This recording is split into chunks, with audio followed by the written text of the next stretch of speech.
if I say that I vote not guilty? Objection! Your Honor, I object! And this is the end of this colloquy. Pero kung prinsipyo ng pag-uusapan, kalimutan muna natin ang pera. Nagbibiro nga ako sa mga kaibigan ko.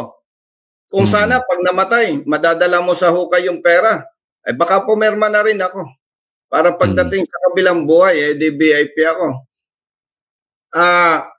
Iko-connect ko lang, no, bilang anak mahirap na talagang magsasaka yung parents ko, mata lang ang walang putik. At ako naman, hindi ko ikinakahiya.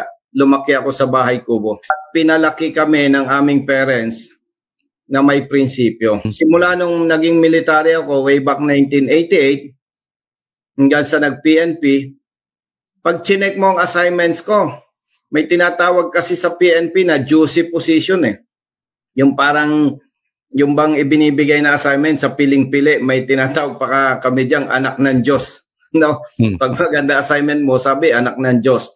Hanggang ngayong naging kongresista ko, naging ugali na wala akong pakialam sa'yo Kung ano ang alam kong tama, doon ako. Hindi ko ugali yung sa pakiramdam ko nga sa sarili ko. Pagkakilala ko sa sarili ko, hindi ako politiko.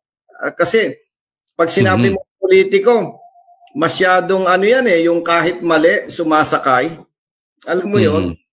Ako, hanggang ngayon, ang estilo ko, kung ano ang tama, doon ako Ayaw ko kasi na pag tinanong mo ko, nagkakabulol-bulol ako dahil mahirap i-depensa kasi yung mali. Hindi mo ko, kahit i-background check mo ko, tanungin mo ko ng kaliwat kanan o ano man ang gusto mo, hindi mo ako makikita na may kulay. Ibig sabihin may kulay, pumapanig sa kaliwa, sa kanan o kung sino ang malakas. Hindi ko ugali yan na kung saan malakas, doon pumapanig. Kaya talagang ako may prinsipyo na hindi ako mahilig sumakay, hindi ako mahilig luminya kung saan malakas. Hindi talaga ugali ko ang mamulitika. Hindi talaga. Ano yan?